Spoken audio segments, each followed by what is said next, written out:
Guys আমরা এখন রেস্টুরেন্টে ঢুকতেছি। তো রেস্টুরেন্টে আমরা কিছু একটা খাবো। আজকে আসছি আগারগা ঘুরতে। এখানে প্লেন আছে এবং অনেক কিছু দেখার আছে। আহ, সামনে আমরা দেখতে পারতেছি রেস্টুরেন্টে ঢুকতেছি।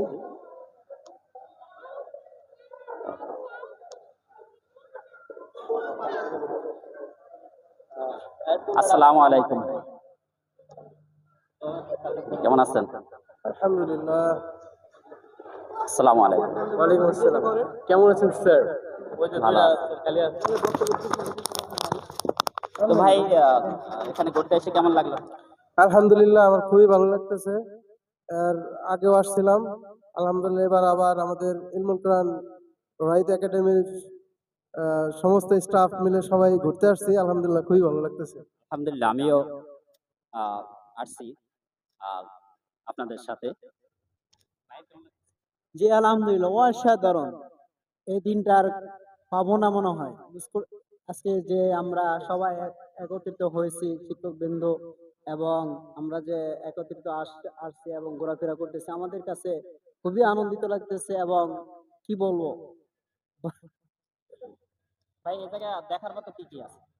এই জায়গায় দেখার মতো আছে বাংলাদেশের ইতিহাসে ব্যবহৃত বিভিন্ন ধরনের যুদ্ধাস্ত্রগুলো, বিশেষ করে বিমান, হেলিকপ্টার, বিভিন্ন রাডার, এইসব জিনিসপত্রগুলো আছে। তো আজকে আমরা সবাই জানি যে আন্তর্জাতিক ভালোবাসা দিবস। এখানে নিজের কাছের মানুষজনদের একসাথে নিয়ে যে আসছি, যাদেরকে ভালোবাসি অন্তর থেকে, তাদেরকে নিয়ে আসার কারণে আমার কাছে মনে হয় যে আরো বেশি ভালো লাগতেছে, দিনটা কাটাতে পেরে অনেক খুশি লাগতেছে। ঠিক না? আচ্ছা, এবার ভাইয়ের কাছে আসি, কেমন লাগতেছে? জি আলহামদুলিল্লাহ, খুব ভালো লাগতেছে। আমরা সারা মাস সারা বছর এক দেওয়ালের ভিতরে থাকি, ঢাকার ভিতরে সবুজ শ্যামল দেখতে পাই না। এখানে আমরা অনেক, এক কথায় ইলমুল কোরআন একটা পরিবার, আমরা একসাথে আনন্দ করতেছি, খুব ভালো লাগতেছে।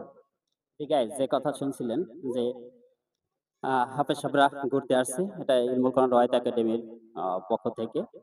তো আসলে এখানে দেখার মতো অনেক কিছু আছে, অনেক লোকের আহ, আগমন। তো খুবই ভালো লাগলো তাদের সাক্ষাৎকার নিয়ে।